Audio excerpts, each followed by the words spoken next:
បាទជំរាបសួរបងប្អូនទាំងអស់គ្នាបាទឥឡូវយើងមកវិភាគលុយនិងមាសបន្តិចបញ្ចោះបងប្អូនបាទ the big difference បាទរវាង between currency and gold បាទជាមួយនឹងលុយហើយជាមួយនឹងមាសបាទ use in daily life មានន័យថា very easy money មានន័យថាវាស្រួលក្នុងការចាយវាប្រចាំថ្ងៃបាទបើមាសអត់ទេបាទអញ្ចឹងបើ for long term value បើតកតងនឹងរយៈពេលវែងហើយមានតម្លៃគឺលុយអត់ទេ lost value gold have value បាទអញ្ចឹង great strong of value មានន័យថាបើសិនជាយើងទុកលុយ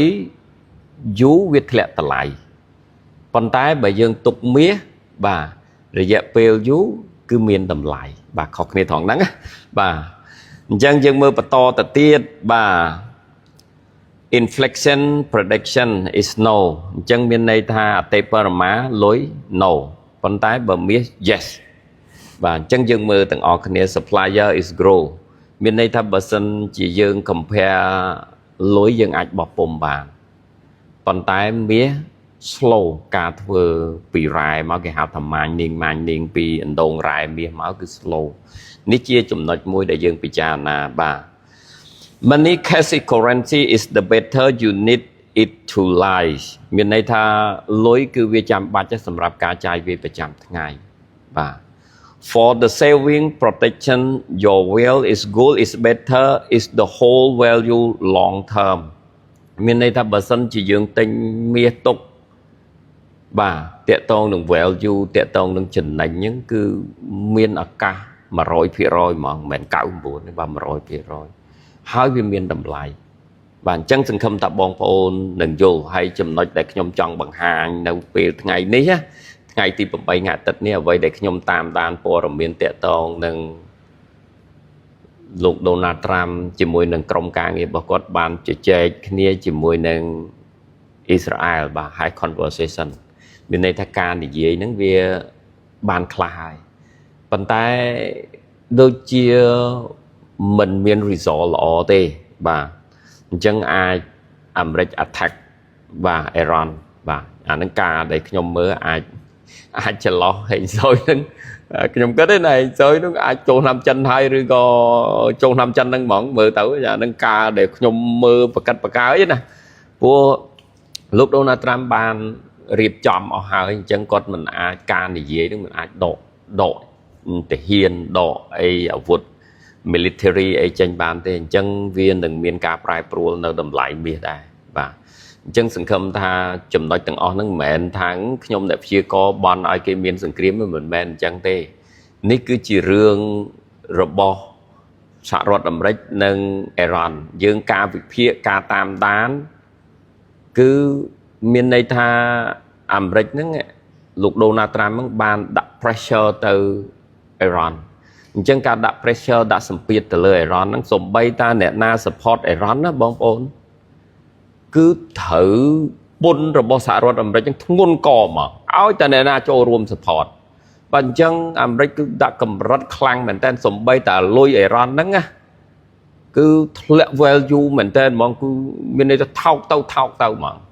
អញ្ចឹងនេះជាចំណុចមួយជាសញ្ញាមួយថាអាមេរិកធ្វើការចរចាពីម្សិលមិញគឺលទ្ធផលរបស់សម្រាប់ខ្ញុំវិញគឺបានតិចមែនតើបាទសឹងថាมันមានអ្វីដែលអាចផ្លាស់ប្ដូរplan របស់សហរដ្ឋអាមេរិកបានអញ្ចឹងយើងចាំមើលទាំងអស់គ្នាបើខ្ញុំអាចថាចន្លោះពី2សប្តាហ៍ទៅ10ថ្ងៃនឹងមានអីកើតឡើងបាទហើយនៅពេលបច្ចុប្បន្ននេះខ្ញុំចង់រំលឹកពុកម៉ែបងប្អូនបន្តិចបាទរំលឹកអ្វីពេលដែលពិភពលោកមានបញ្ហាច្រើនហើយបងប្អូនចាយវាយមានន័យថាត្រូវប្រយ័ត្នប្រយែងការចាយលុយការទិញរបស់របរប៉ុន្តែបើសិនជាបងប្អូនទិញមាសនេះគឺល្អមែនតើហើយខ្ញុំមិនមែននិយាយនេះចង់បានថាឲ្យបងប្អូនមកទិញខ្ញុំទេបងប្អូនទិញអ្នកណាក៏បានដែរបាទហើយបងប្អូនថ្ងៃណាមួយបងប្អូននឹងចំណាំមុខខ្ញុំហើយស្ដាប់អ្វីដែលខ្ញុំនិយាយនៅពេលបច្ចុប្បន្ននេះ បងប្អូនថាបងសំណាងនឹងនិយាយត្រូវបាទគាត់និយាយត្រូវហ្នឹងហើយព្រោះដោយសារអីបងប្អូនតាំងពីលោកដូណាល់ត្រាំគាត់កាន់កាត់តំណែងមកកាន់កាប់ឡើងធ្វើជាប្រធានាធិបតីសហរដ្ឋអាមេរិកមានការប្រែប្រួលច្រើនតែមែនទែនតាក់ទងនឹង tariff shutdown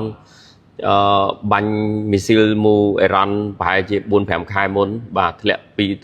គ្រាប់ចាប់លោកម៉ាដារ៉ូបាទនៅវេណេស៊ូឡាបាទ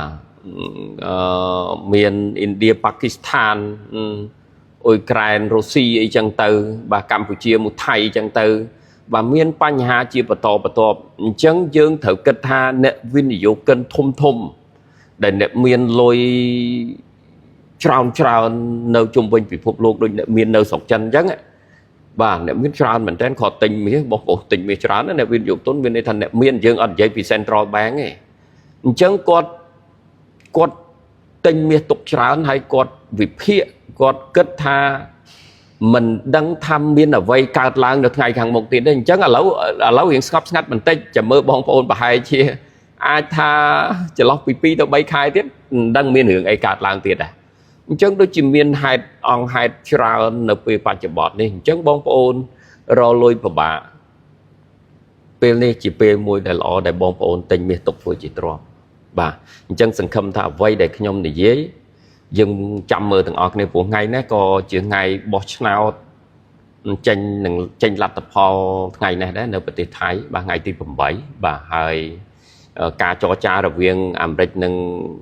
អេរ៉ុនគឺបើខ្ញុំតាមនេះដូចមានតាតឹងទៅបងប្អូនបាទអញ្ចឹងយើងចាំមើលទាំងអស់គ្នាចន្លោះពី10ថ្ងៃទៅ2សប្តាហ៍ហើយជាពិសេសចន្លោះពី2ខែទៅ6ខែខាងមុខតើពិភពលោក